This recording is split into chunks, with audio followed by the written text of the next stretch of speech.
Hello everyone, very good morning to all of you. आज के इस वीडियो में हम लोग डिस्कस करेंगे 24 दिसंबर 2021 के इंपॉर्टेंट करंट अफेयर। पूरा वीडियो ध्यान से देखिएगा, हर एक क्वेश्चन आपके लिए इंपॉर्टेंट है। पीडीएफ और टेलीग्राम दोनों का लिंक वीडियो के डिस्क्रिप्शन बॉक्स में दिया हुआ है, तो आप दोनों को यहाँ से अवेल कर लीजिएगा। तो चलिए स्टार्ट करते हैं आज का सेशन।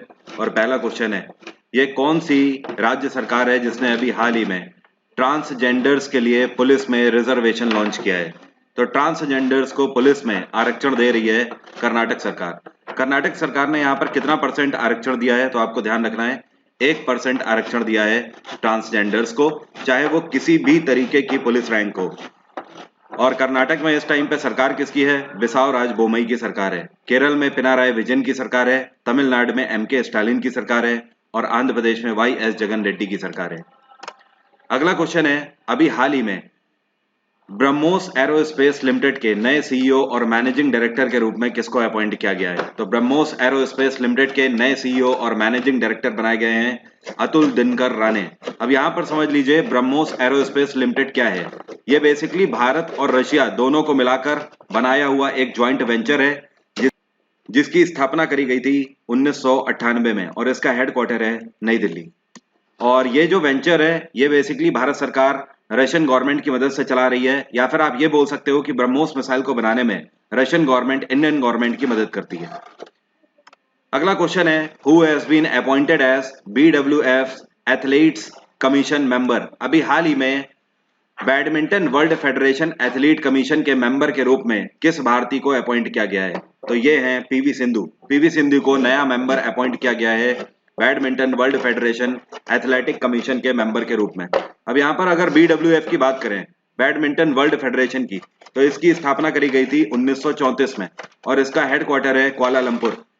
साथ में आपको यह भी ध्यान रखना है कि पीवी सिंधु को कौन से साल तक मेंबर के रूप में अपॉइंट किया गया है? तो साल 2025 तक पीवी सिंधु को मेंबर के रूप में अपॉइंट किया गया है। एंड BWF के इस टाइम पे चेयरपर्सन है, इनका नाम है पाउल एरिक होयर लार्सन। और ये भी आप मत भूलिएगा, इस साल जो टोक्यो ओलंपिक्स हुए हैं जापान में, पीवी सिंधु ने उसमें ब्रोंज मेडल जीता हुआ है।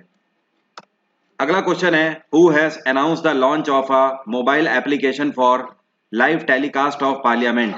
अभी हाल ही में पार्लियामेंट का लाइव टेलीकास्ट देखने के लिए मोबाइल एप्लीकेशन लॉन्च किया गया है, किसके द्वारा? तो इसको लोकसभा के स्पीकर ओम बिरला के द्वारा लॉन्च किया गया है। तो इस टाइम पर जो पार्लियामेंट का शीतकालीन सत्र चल रहा है, उसको आप घर बैठ के आराम से इस मोबाइल एप्लीकेशन के थ्रू देख सकते हो। और पार्लियामेंट के लिए आर्टिकल कितना होता है? आर्टिकल 79। अगला क्वेश्चन है, who has taken over a flag officer commanding Karnataka naval area? अभी हाल ही में कर्नाटक नेवल एरिया के फ्लैग कमांडिंग ऑफिसर के रूप में किसको अपॉइंट किया गया है? तो ये जो आपको पिक्चर में दिखाई दे रहे हैं, ये हैं रियर एडमिरल अतुल आनंद। अतुल आनंद बने हैं नए chief commanding officer Karnataka naval command के। इससे पहले ये महाराष्ट्र नेवल कमांड में पोस्टेड थे, और इन्होंने सक्सीड किया है संजीव भल्ला को। और संजीव भल्ला अब ईस्टर्न फ्लीट कमांडर के रूप में ईस्टर्न फ्लीट को संभालेंगे। और आपको यह भी ध्यान रखना है, कुछ टाइम पहले ही अभी मैंने आपको बताया था, इसी महीने नए एडमिरल के रूप में किसको अपॉइंट किया गया है? तो इंडियन नेवी के नए एडमिरल बने हैं आर हरि कुमार। अगला क्वेश्चन है, which ministry has imposed fine on European missile maker MBDA? अभी हाल ही में ये कौन सा मंत्रालय है जिसने यूरोप की एक मिसाइल मैन्युफैक्चरिंग कंपनी जिसका नाम है MBDA, इसके ऊपर फाइन लगाया है? तो ये है रक्षा मंत्रालय। रक्षा मंत्रालय ने इनके ऊपर 1 मिलियन यूरो का फाइन लगाया है। अब सवाल ये उठता है कि इनके ऊपर फाइन क्यों लगाया है? देखिए, ये राफेल फाइटर जेट हमने फ्रांस से लिए हुए हैं। कहां से? फ्रांस से। और फ्रांस की कौन सी कंपनी है? ये है डसॉल्ट एविएशन। अब देखो, यहां पर हमने राफेल तो उनसे ले लिए थे, लेकिन राफेल में लगने वाले जो मिसाइल इक्विपमेंट हैं, इसके लिए हमने पैक्ट साइन किया था MBDA से। मतलब MBDA हमें वो मिसाइल्स इक्विपमेंट बनाकर देंगे जो कि इंडियन गवर्नमेंट राफेल में यूज करेगी। तो जो इनको कंसाइनमेंट दिया गया था, उस पर इन्होंने डिले किया है, टाइम पर ये अपना कंसाइनमेंट नहीं दे पाए हैं। इसकी वजह से डिफेंस मिनिस्ट्री ने इनके ऊपर 1 मिलियन यूरो की अभी हाल ही में पेनाल्टी लगाई है। अब अगर बात करी जाए यहाँ पर MBDA की, तो MBDA की स्थापना करी गई थी साल 2001 में, और इसका हेडक्वार्टर है ले प्लेसिस। क्या बोलते हैं इसको? ले प्लेसिस। ले प्लेसिस कहां पर पड़ता है? ये फ्रांस में पड़ता है। और MBDA के इस टाइम पे प्रेसिडेंट कौन है? इनका नाम है Eric B Ranger. Eric B Ranger. Corporate मंत्रालय अमित शाह के पास है, एक्सटर्नल अफेयर्स मंत्रालय डॉक्टर एस जयशंकर के पास है, और आयुष मंत्रालय है सर्बानंद सोनोवाल के पास। अगला क्वेश्चन है, ये कौन सी ऑर्गेनाइजेशन है जिसने अभी हाल ही में पहली बार इस तरीके का वर्नाकुलर इनोवेशन प्रोग्राम लॉन्च किया है? इसको लॉन्च किया गया है नीति आयोग के द्वारा। यहाँ पर नीति आयोग ने एम के साथ मिलकर इसको लॉन्च किया है। अब एम क्या है? आपको याद होगा इस बार के बजट में मैंने आपको बताया था, प्रधानमंत्री नरेंद्र मोदी के द्वारा अटल इनोवेशन मिशन को लॉन्च किया गया था।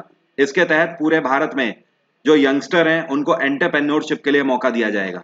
तो ये जो नीति आयोग ने वर्नाकुलर इनोवेशन प्रोग्राम लॉन्च किया है, इसका मेन मोटो भी होगा कि भारत में जो यंगस्टर हैं उनको इनोवेशंस में या एंटरप्रेन्योरशिप में मौका दिया जाए। नीति आयोग की स्थापना 2015 में करी गई थी। अमेज़न की स्थापना 1994 में, डीआरडीओ 1958 में स्थापित किया गया और इसरो की स्थापना 1969 में करी गई थी। अगला क्वेश्चन है, अभी हाल ही में भारत ने एशियन चैंपियंस ट्रॉफी 2021 में कौन सा मेडल जीता है? तो भारत ने इस बार कल के दिन पाकिस्तान को हराया है 3-4 से। तो 4-3 से इनको हराकर भारत ने ब्रोंज मेडल इसमें जीत लिया है। So third one is the correct answer. अगला क्वेश्चन है, अभी हाल ही में एक किताब लॉन्च करी गई। इस किताब का नाम है spices statistics at a glance. ये किताब किसके द्वारा लॉन्च करी गई है? तो ये लॉन्च करी गई है नरेंद्र सिंह तोमर के द्वारा। अगला क्वेश्चन है, who has won junior US open squash tournament 2021? अभी हाल ही में junior US open squash tournament 2021 का किसने जीत लिया है? तो ये भारतीय खिलाड़ी हैं अनाहत सिंह। क्या नाम है? अनाहत सिंह। अनाहत सिंह ने इस बार junior US open squash tournament अपने नाम कर लिया है। और ये कौन सी कैटेगरी में खेली हैं? ये अंडर 15 में खेली हैं। इस बार का US open junior squash tournament कहां पर हुआ? तो ध्यान रखिएगा, इस जगह का नाम है फिलाडेल्फिया। क्या बोलते हैं? फिलाडेल्फिया। अगला क्वेश्चन है, अभी ये कौन सा बैंक है जिसने हाल ही में एक ऋण समझौते पर पैक्ट साइन किया है जीआरओ कैपिटल के साथ? तो यूजीआरओ कैपिटल के साथ पैक्ट साइन करने वाला बैंक है सेंट्रल बैंक ऑफ इंडिया। और सेंट्रल बैंक ऑफ इंडिया की कंडीशन पहले से भी सही नहीं चल रही है, आप लोगों को मैं कई बार बता चुका हूं। तो इन्होंने यूजीआरओ कैपिटल के साथ एक लोन एग्रीमेंट पर पैक्ट साइन किया है। सेंट्रल बैंक की बात करें तो इसकी स्थापना 1911 में करी गई थी। इसका हेडक्वार्टर है मुंबई और इसके चेयरपर्सन है मतम वेंकट राव। ये भी आपके लिए एक इंपॉर्टेंट क्वेश्चन है क्योंकि इसी साल के करंट अफेयर का एक क्वेश्चन है। अभी कुछ ही टाइम पहले 6 महीने पहले ही मतम वेंकट राव को चेयरपर्सन के रूप में सीबीआई में अपॉइंट किया गया था। एंड रत्नाकर बैंक लिमिटेड 1943 में इसकी स्थापना करी गई थी। हेडक्वार्टर है मुंबई। बैंक ऑफ बड़ौदा 1908 और हेडक्वार्टर है वडोदरा। और एचडीएफसी बैंक 1994 और हेडक्वार्टर है मुंबई। एंड यूजीआरओ कैपिटल की अगर बात करें तो इसकी स्थापना करी गई थी 1993 में और इसका हेडक्वार्टर है नई दिल्ली। अगला क्वेश्चन है, ये कौन सी यूनिवर्सिटी है जिसने पूरे दुनिया में पहली बार एंटी कोविड-19 स्टेनलेस स्टील लॉन्च किया है?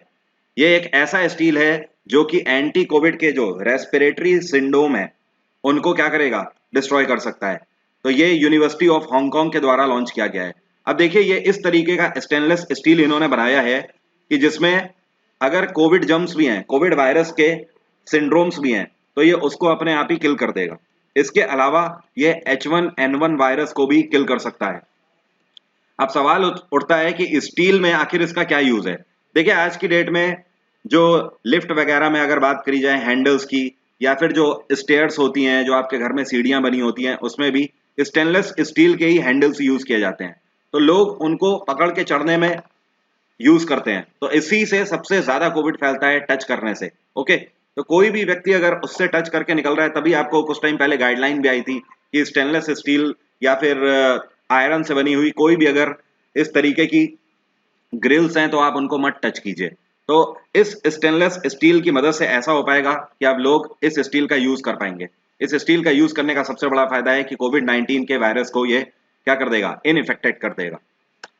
अगला क्वेश्चन है, which central government scheme has crossed the 44 crore mark? यह कौन सी केंद्र सरकार की योजना है जो कि अभी 44 करोड़ का आंकड़ा पार कर गई है? प्रधानमंत्री जन धन योजना। इसको साल 2014 में लॉन्च किया गया था और प्रधानमंत्री जन धन योजना दुनिया की इकलौती ऐसी फाइनेंशियल स्कीम है जिसमें एक बार में 14.5 करोड़, ये सारे नो फिल अकाउंट थे, ध्यान रखिएगा, मतलब जीरो बैलेंस अकाउंट थे। लेकिन आज की डेट में 2021 खत्म होते होते पूरे देश भर में 44 करोड़ लोगों के खाते खुल चुके हैं और इन 44 करोड़ खातों में कितना अमाउंट है? 1,47,812 करोड़ रुपए अमाउंट है इस टाइम पे। तो अपने आप में यह दर्शाता है कि प्रधानमंत्री जनधन योजना रूरल एरियाज तक पहुंच चुकी है लगभग पूरे तरीके से। अगला क्वेश्चन है, अभी हाल ही में एक किताब लॉन्च करी गई है। इस किताब का नाम है the monk who transformed Uttar Pradesh. ये किताब किसके द्वारा लिखी गई है? तो इस किताब को लिखा गया है शांतनु गुप्ता के द्वारा और ये किताब योगी आदित्यनाथ के ऊपर लिखी गई है और किस तरीके से योगी आदित्यनाथ ने चीफ मिनिस्टर बनने के बाद उत्तर प्रदेश की कमान संभाली है, उनके पूरे उत्तर प्रदेश में as a chief minister career के बारे में यहाँ पर दर्शाया गया है। तो शांतनु गुप्ता नाम ध्यान रखिएगा, जाहिर सी बात है क्योंकि यूपी में इलेक्शन होने वाले हैं, इस वजह से ये किताब बहुत इंपॉर्टेंट है। अगला क्वेश्चन है, अभी हाल ही में United Nations women's award for leadership commitment 2021 किसने जीत लिया है? तो यूनाइटेड नेशंस की तरफ से women's award for leadership commitment 2021 का अवार्ड दिया गया है दिव्या हेगड़े को। अब ये दिव्या हेगड़े हैं कौन? पहली चीज तो ये भारतीय मूल से बिलोंग करती हैं। दूसरी चीज, ये क्लाइमेट एक्शन एंटरप्रेन्योर हैं जो कि क्लाइमेट एक्शन के लिए काफी सारी इनोवेशंस कर चुकी हैं, काफी सारे बेहतर कार्य कर चुकी हैं और ये उडुपी से बिलोंग करती हैं। उडुपी कहाँ पड़ता है? कर्नाटका में पड़ता है। तो दिव्या हेगड़े ने जीता यूनाइटेड नेशंस की तरफ से women's award for leadership commitment 2021। उम्मीद करता हूं सभी क्वेश्चन आपको क्लियर हो गए होंगे। फर्दर कोई भी डाउट है तो आप मुझसे कमेंट बॉक्स में पूछ सकते हो। वरुण 777 डिस्काउंट कोड का यूज करके UPSC, state PSC, SSC, bank, railway, IIT, JE आप किसी का भी सब्सक्रिप्शन अनअकैडमी पर ले सकते हैं और बेस्ट डिस्काउंट अवेल कर सकते हैं। आज की बात यहीं तक रहेगी। Bye bye, take care, have a nice day. आपका दिन मंगलमय हो।